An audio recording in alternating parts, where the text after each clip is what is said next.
Lamb of your will be done, on earth as it is in heaven.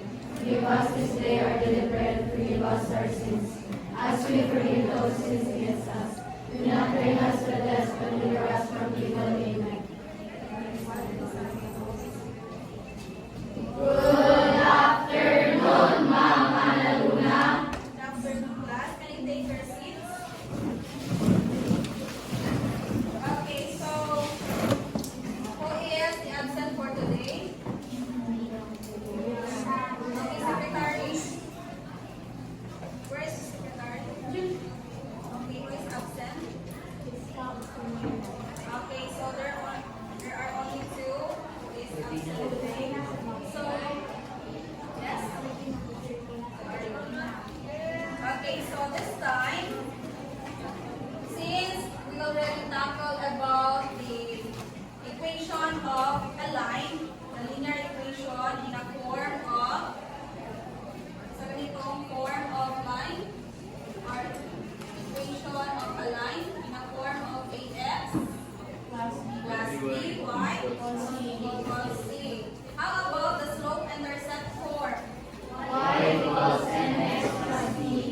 Okay, so I have here, before we're going to start our topic, I have here a sort of trivia. So since we already discussed about the line or the slope, so why it is called slope? Anong itawag mo na siya slope? Anyone? Yes, James? Okay, so it may be having the rise and run. It is also means, so it is came from the middle English word which means angle. So angle meaning an inclination. So na siya yung meaning downward or upward. So there are other names of slope rather. So kung sa may mga laing term or another term of slope. Diba? Sa mga ginatang na meaning, the slope is the steepness of a line. So who can give another term of a slope?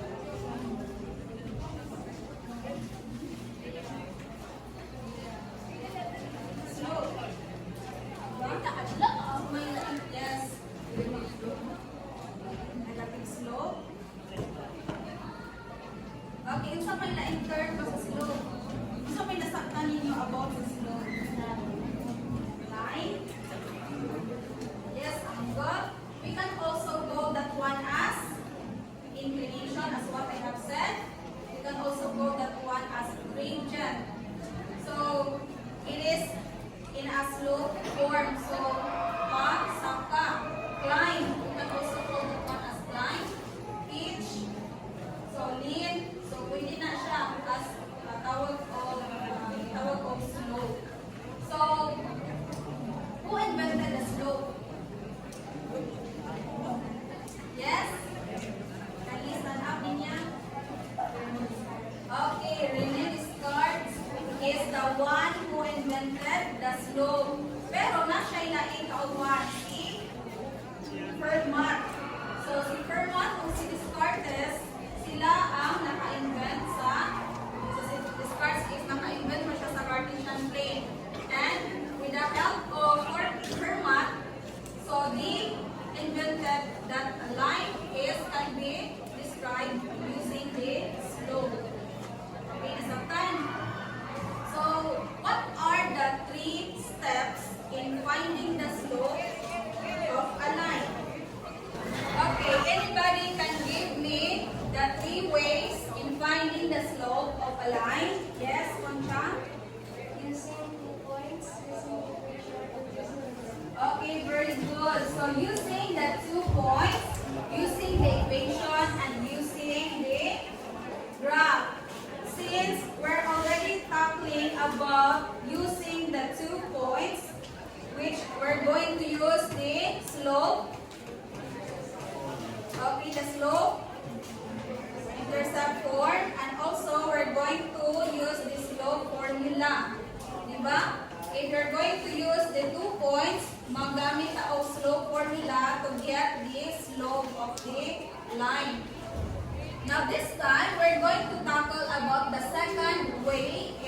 finding the slope of a line, which is to find the slope using the given equation. So, meaning, equation akong ihatag, so makakita ta sa slope using the equation. So, there are steps in finding the slope using the equation. First, can you read?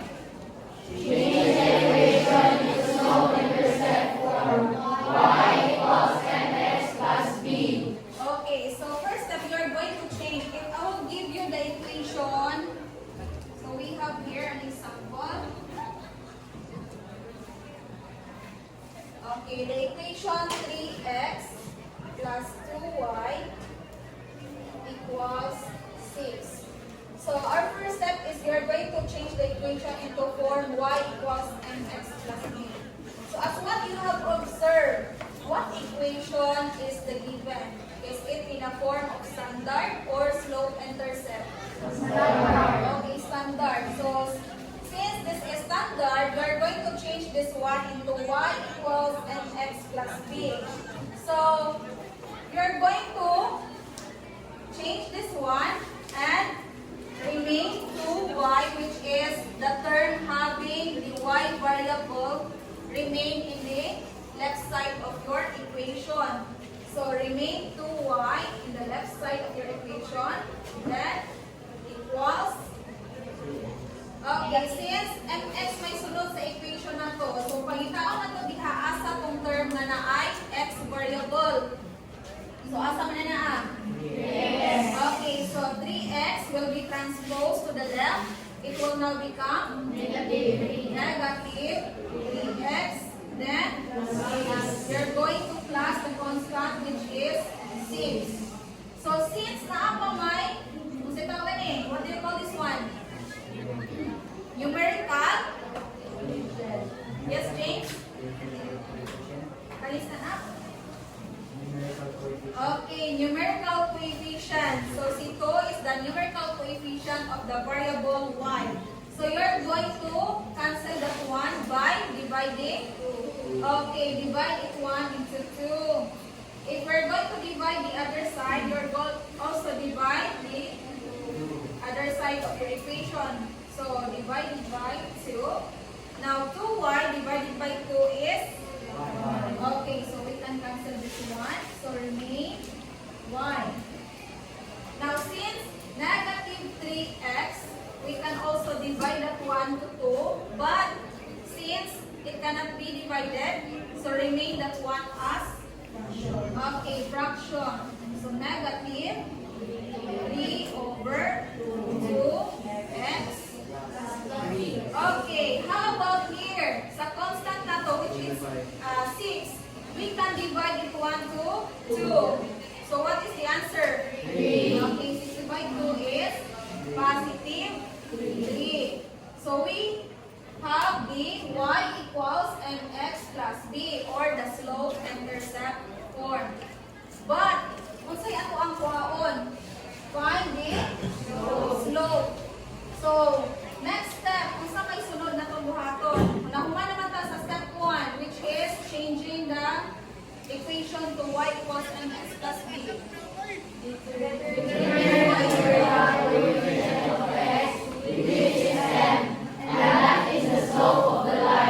Okay, so you're going to determine the numerical coefficient of your x, and that is the slope. So, as what you have seen here, this is now our slope-intercept form. Pangitaa ang numerical coefficient sa x. Okay. Who can give me the slope? Give me Rasha. The slope m. Dali, stand up. The slope is the numerical coefficient of x.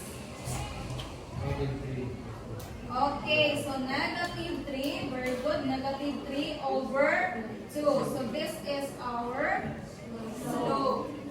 So nakuha. How about another example? Okay, 2x plus 4y equals 8. Who can answer answer on the board? Anyone?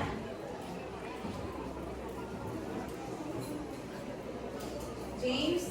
Okay. Try to answer on the board. Those who are on their seat, can we answer also on your notebook?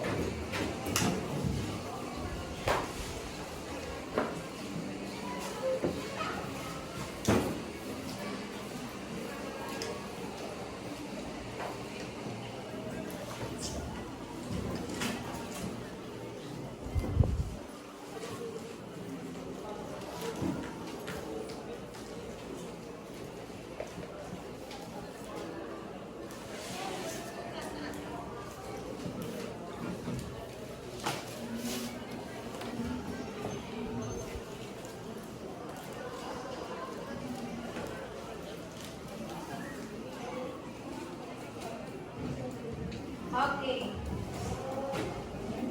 So let's check. Thank you, James.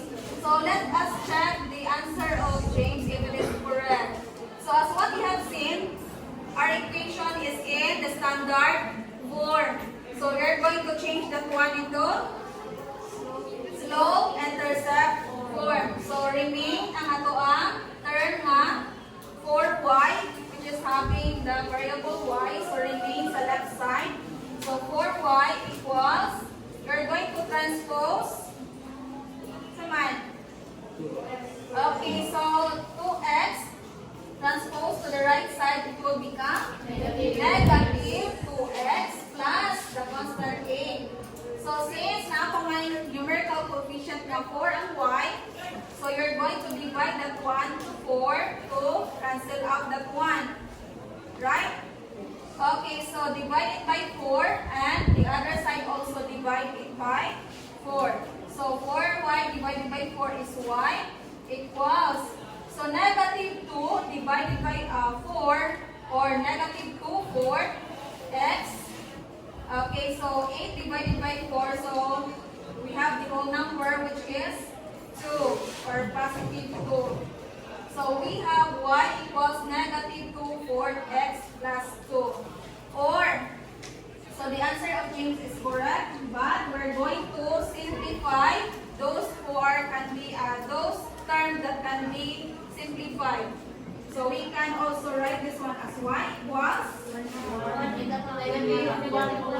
negative 1/2 x plus 2. Okay, plus 2. And also our slope is or negative 1/2.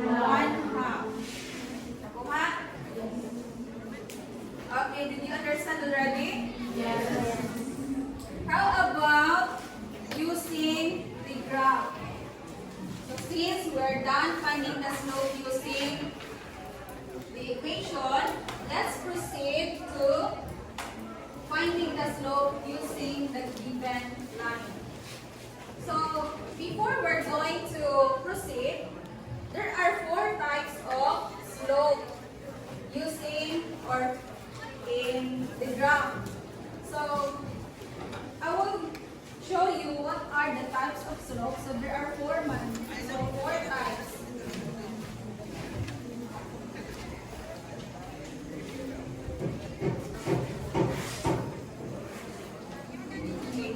So the slope that is having an increasing graph like this, that looks like this, it is rising from left side of the Cartesian plane to the right side of the Cartesian plane. It is called positive. Okay, positive slope. So this is a positive slope. If the graph is rising from the right to the left, what do you call this slope? Negative slope. Okay, negative slope. So the values of the points here are negative slope. Negative ang iyahang slope. Now, if we have a graph that is vertically parallel to your y-axis, what type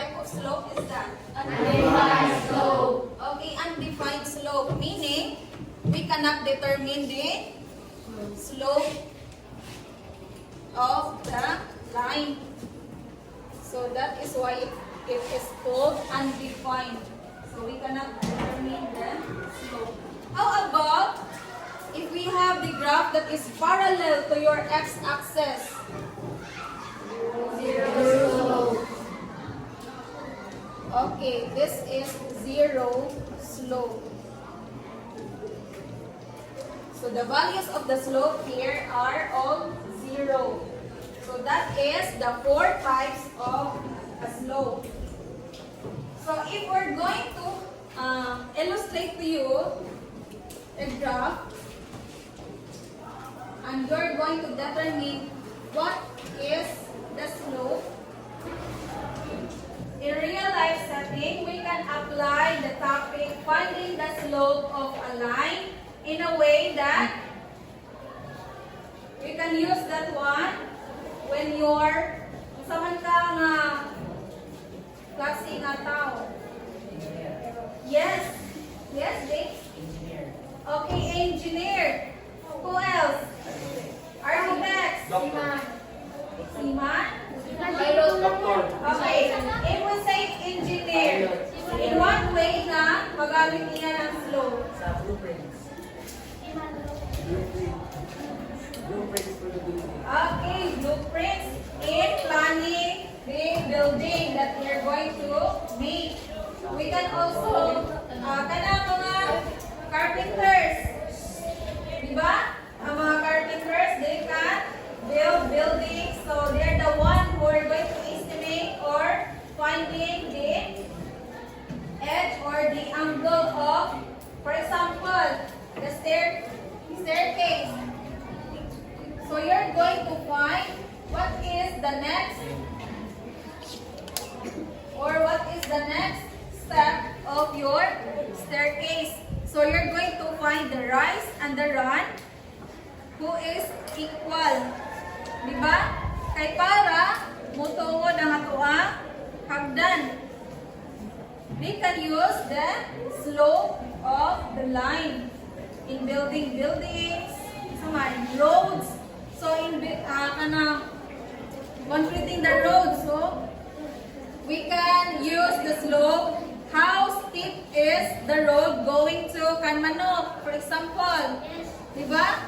So from the highway, so you're going to find how many or what is the slope from the highway to Kanmanok, Barangay Kanmanok.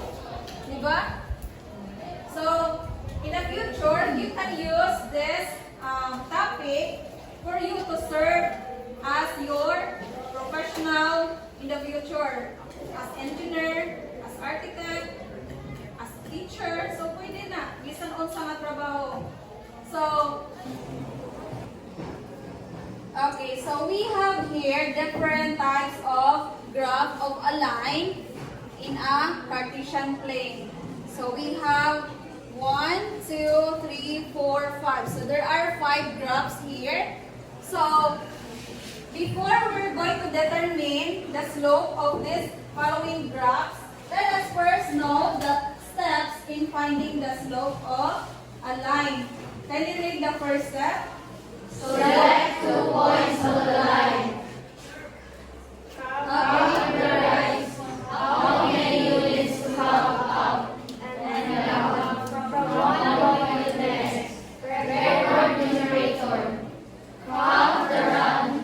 How many units to count left and right. Record as denominator. Simplify the fraction if possible. Okay. So you're going to select 2 points on the line. Okay. So for this graph, there are already 2 points that I put here for you to determine the rise and run. So the rise is counting up or down.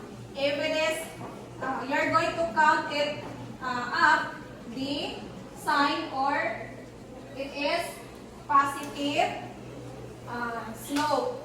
Then if you're going to count down, it is negative. And you're going to record that one as your numerator.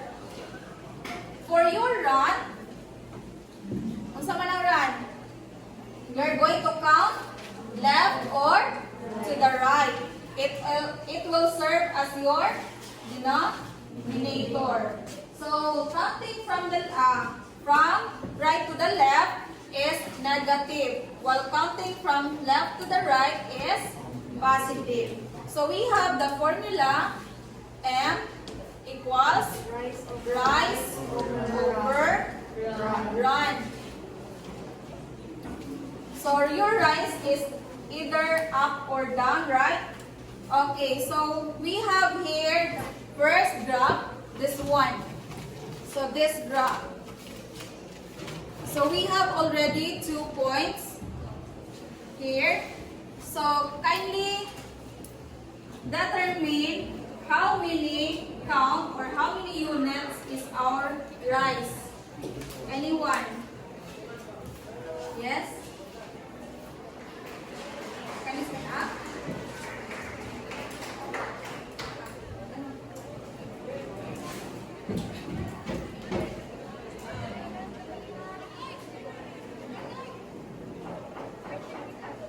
Okay, you can write here the value of your rice.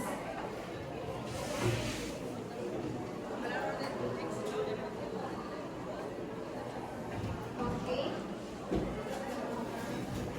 Okay, so we have the slope. So how many units from the first point to the second point? So pila man daw ka unit pasaka. So since padung mata sa ibabaw,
point to this point, there are 5 units. So this, even though we can count that one as positive or we can count that one as negative, di ba? So pwede man po ta mag-count paubos. So bisan pa og negative or positive na siya, then yung run is equal to 0. Still, the answer is undefined. So this is correct. How about the graph number 3?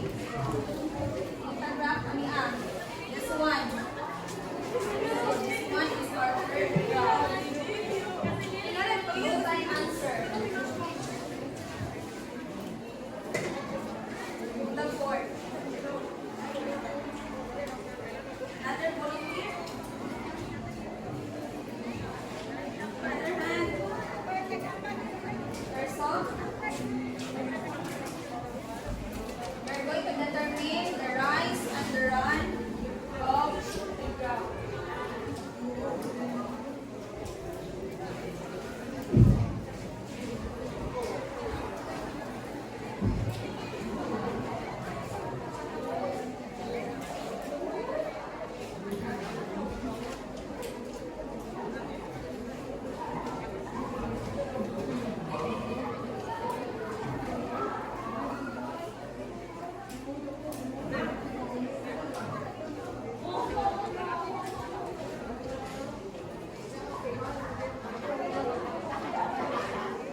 Okay, thank you. Okay, so as what you have observed, only run ang hinimo. Diba? Nag-run na wala tani, saka wala pa tani, naog. So, since wala may up-down movement, so you're going to write 0 for your rise. And for your run, since there are 3 units from one point to another, so we're going to put 3 here as our run. So 0 over 3 is 0. So any number that is divided by 0, 0 divided by any number is equal to 0. So this is a 0 slope graph.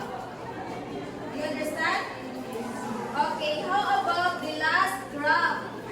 So this one. So another hand. Answer on the board.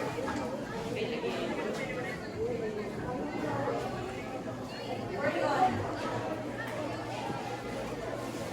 So you're going to count only the rise and the run. So I will erase this one. I will make this one done. Yes, Ninya?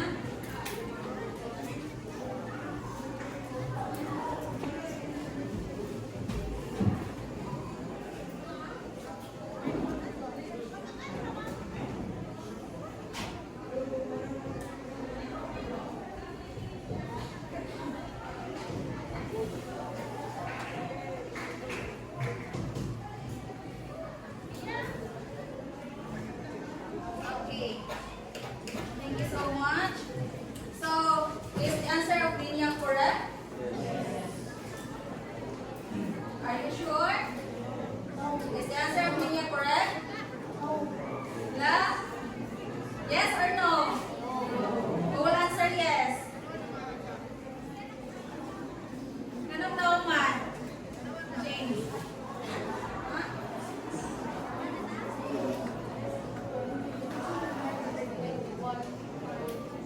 Okay, sakto. So this is correct. So may no. So from this point, so ato ihambot pila kayo na gikan diri ka point padung sa ibabaw. So 1, 2, 3, 4, 5. So 5 is our rise. And run is only 1 unit. So 5 over 1 is equal to 5. So therefore, our slope is 5. So what type of slope is this? Positive. How about this one? Negative. How about this one? Okay, positive slope. And here, undefined slope. How about this one? Zero slope.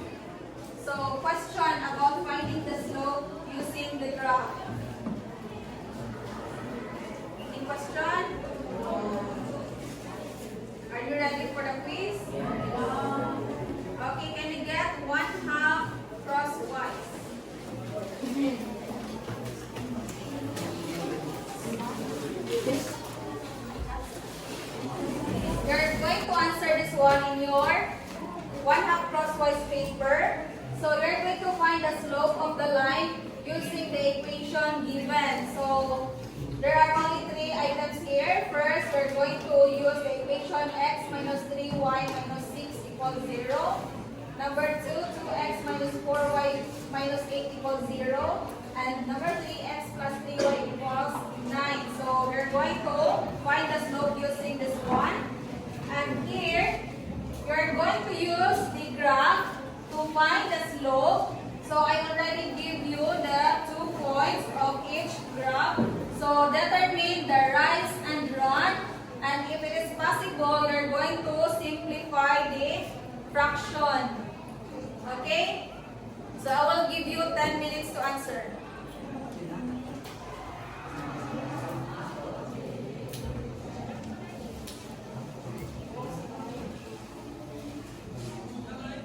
Okay, number 1, who will answer on the board? Yes, I see. Number 2, Lumaog. How about number 3? Yes, Kay? Okay, so can you wait for your turn, Kay? There are only 2. Okay. You can use the murder here.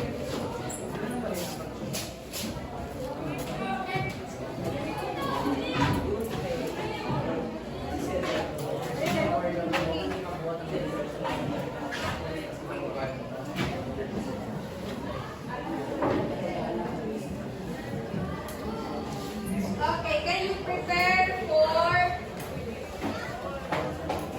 class 2? Who will answer the graph? Yes, number 1, yes. Number 2, Erso. Number 3, Concha. Number 4, Omar.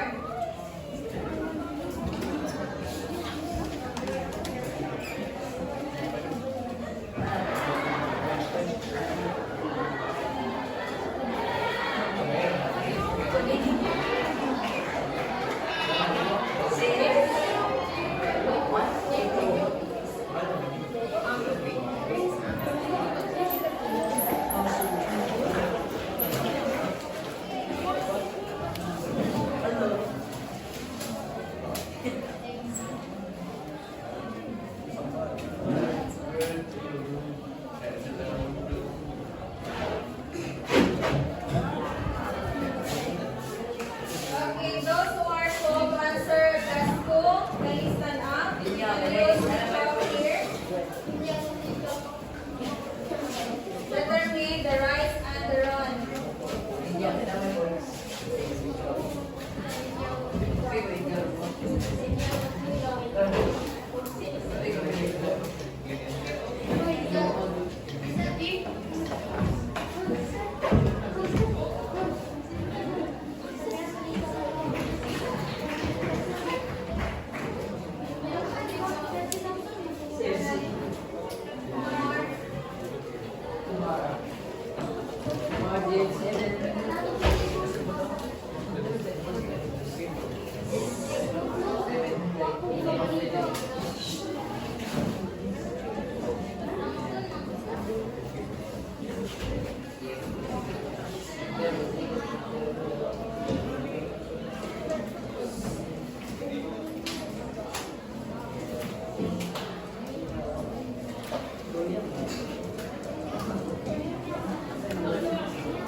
Okay, can you please have your seats?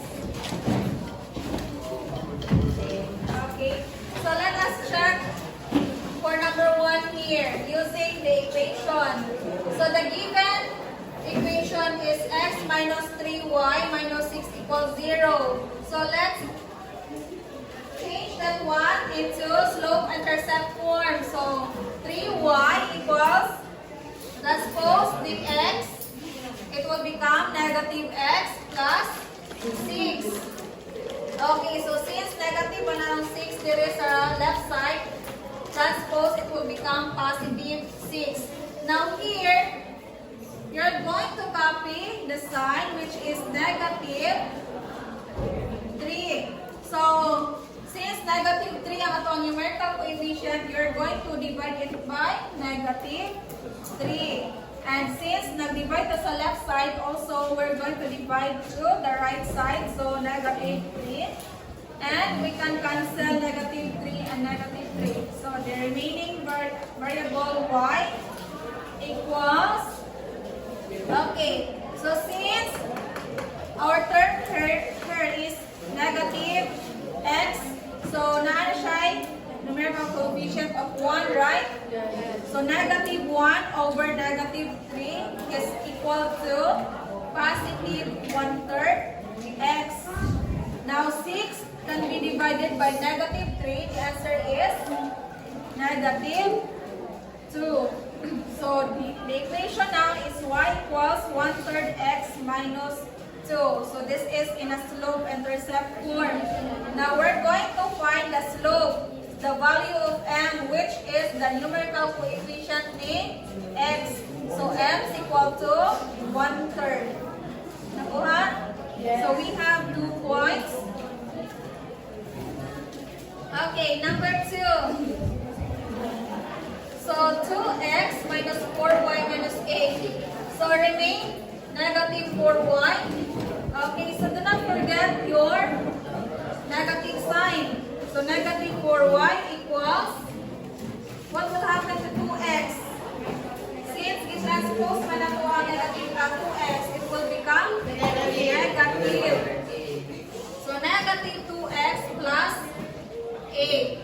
Okay, so we divide it by 4. Negative 4 ni siya ha? Negative 4. So negative 4y divided by 4 is y.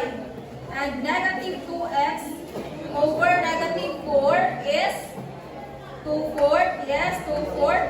And we can reduce that one into, ilang may lowest term ni 2/4? 1/2.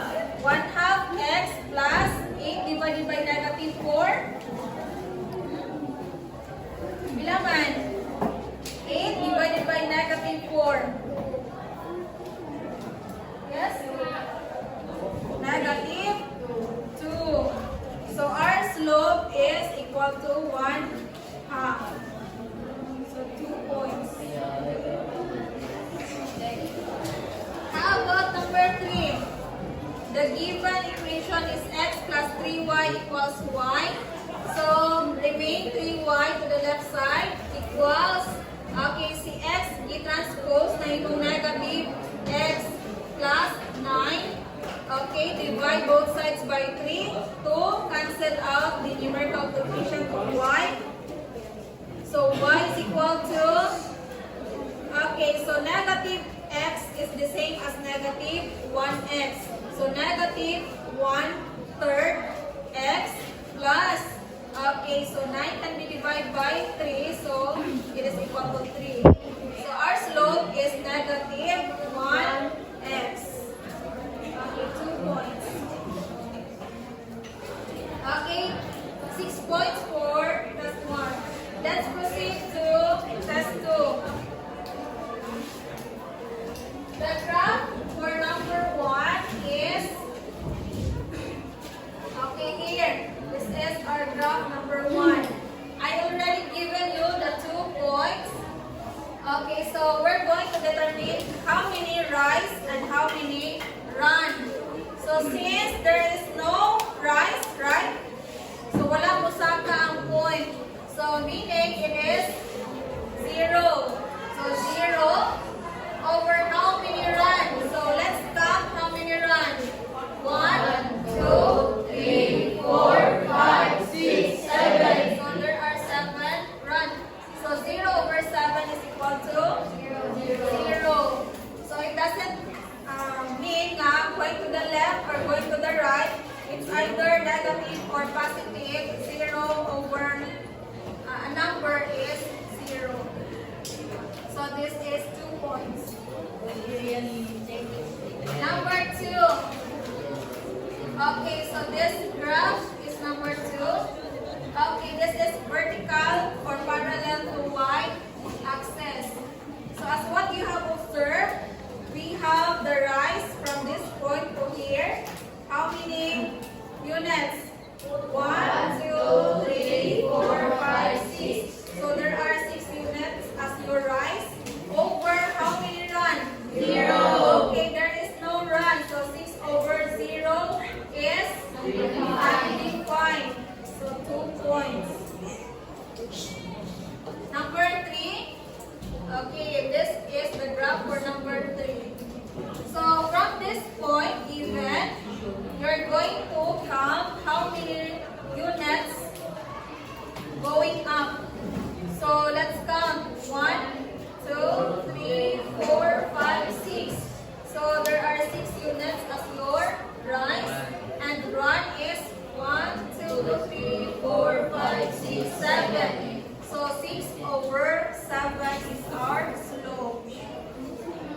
Okay, let's proceed to number 4. So this graph, okay, this graph is a negative slope, right? So that's why ang iyang slope ani must be negative. So let's count the rise from here. 1, 2, 3, 4. 1, 2, 3. Okay, so there are 3 rise.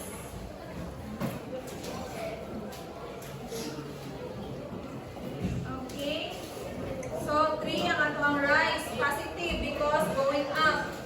Next, you're going to count how many run.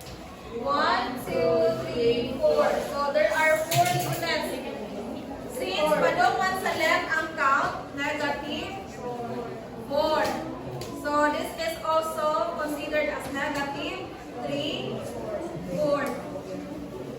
Okay, 2 points.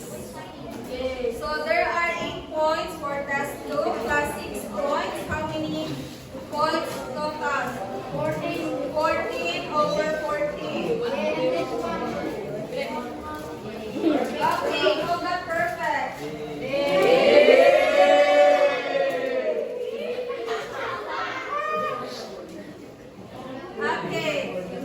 Can you pass your papers silently?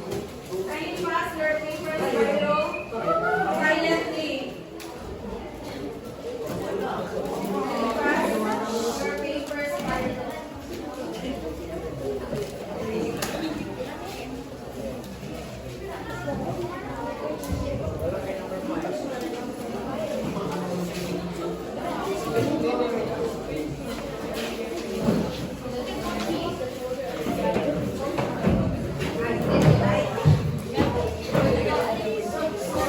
Anyone in the group who can generalize or sum up what you have learned through the discussion?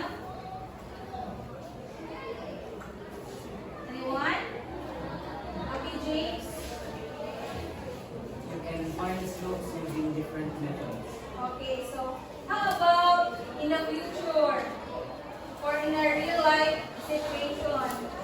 How we can use this topic? Okay? You can use slopes while making blueprints. Okay, while making blueprints as doing your job as an engineers, architects, carpenters, pilot, yes, farmer. Okay, so a lot of professions that you can use this topic or use these methods in finding the slope in real life situations. So, as a secret or just, you can use this one in your future professions. As you can build your own houses, you can go to different places. So, it doesn't mean that you cannot use this one in your real life problems. Right? Yes. Okay. So, for tomorrow, let us proceed to our next topic, which is also a continuation, which is the linear equation or transforming standard form to slope and intercept form and the vice versa. So, vice versa meaning bali-baliho na siya o transform. So, gikan sa slope intercept form, himo na siya o standard form. So, gikan yung standard form, himo slope intercept form. Okay? Okay, so everybody stand up for the open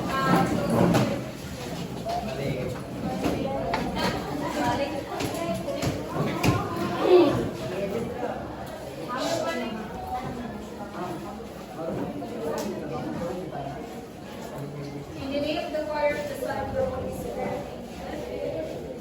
Our Father, who art in heaven, Holy Virgin, your name, thy kingdom come, your will be done, on earth as it is in heaven.